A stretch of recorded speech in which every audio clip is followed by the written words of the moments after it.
గౌరవ ఇతర పార్టీలకు సంబంధించిన గౌరవ శాసనసభ్యులు కూడా మాట్లాడాలని కోరుతా ఉన్న సందర్భంలో ఈరోజు మీ అనుమతితో వారికి అవకాశం ఇస్తే మాకేం అభ్యంతరం లేదు అధ్యక్ష. ఎందుకంటే స్టేట్మెంట్ పైన రూల్స్ ప్రకారం మాట్లాడే అవకాశం ఉండదు.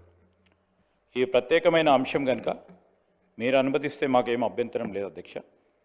అదేవిధంగా ఇంతకుముందు గౌరవ ముఖ్యమంత్రి గారు ఈ స్టేట్మెంట్ ప్రకటనకు సంబంధించి ఎందుకు చేస్తూ ఉన్నాం, ఈ రోజుకున్న ప్రత్యేకత ఏంది?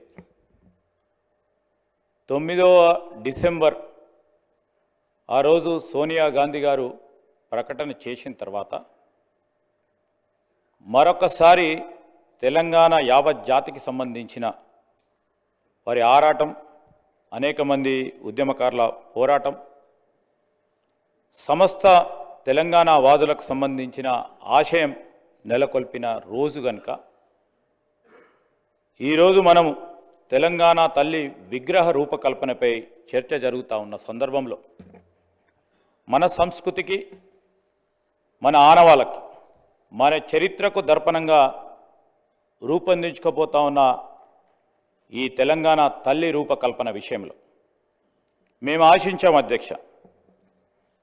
ఇతర పార్టీలకు సంబంధించి ప్రధాన ప్రతిపక్ష పార్టీ ఉన్న టీఆర్ఎస్ సంబంధించిన గౌరవ శాసనసభ్యులు కానీ వారి లీడర్ కానీ ఒక మహత్తరమైన చారిత్రాత్మకమైన కార్యక్రమం మరి ముఖ్యమంత్రి గారు మా ప్రభుత్వం చేపడుతున్న నేపథ్యంలో వారికి ఉన్న గొప్ప అనుభవాన్ని మా అందరితోని కూడా 2 మాటలు చెప్పి తల్లి విగ్రహ రూపకల్పనపై మరి 2 మాటలు చెప్తారని అనుకున్నాం అధ్యక్ష.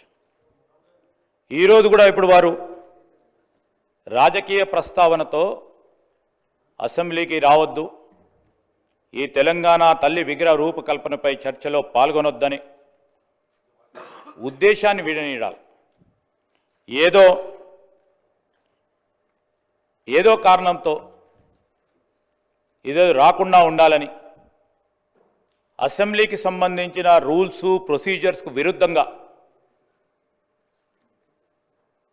అసెంబ్లీ సమావేశాలను మేము రాకుండా చూసే విధంగా ఒక ప్రయత్నం జరుగుతూ ఉన్న సందర్భాన్ని ప్రస్తావన చేస్తూ మేము కూడా ఇప్పుడు కూడా అప్పీల్ చేస్తూ ఉన్నాం. మీరు రండి, ఈరోజు మేము కూడా కోరుతా ఉన్నాం స్పీకర్ గారిని. ఇదో ప్రత్యేకమైన అంశం, మన సంస్కృతికి యావత్ జాతికి నిలువుటద్దంగా నిలబడే ఒక విగ్రహ రూపకల్పనతో పాటు ఆవిష్కరణ చేసే రోజు ఇది. చరిత్రలో నిలిచిపోయే రోజు. బేషిజాలను పక్కన పెట్టండి, ఈ ఒక్క రోజు రాజకీయాలను పక్కన పెట్టండి, మీరందరూ రావాలి. తెలంగాణ యావత్ ప్రజలందరూ కూడా వేచి చూస్తూ ఉన్నారు ఈ సమయం గురించి. మీరందరూ రావాలని మరొక్కసారి ముఖ్యమంత్రి గారి తరఫున, మా అందరి తరఫున వారికి కోరుతా ఉన్నాం. రాజకీయాలను పక్కన పెట్టండి, ఇదో ప్రత్యేకమైన అంశం, దీంట్లో పాల్గొనాలని మరొకసారి వారికి కోరుతా ఉన్నాం అధ్యక్ష.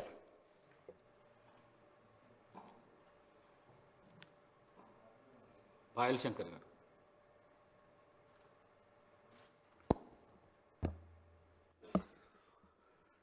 అధ్యక్ష,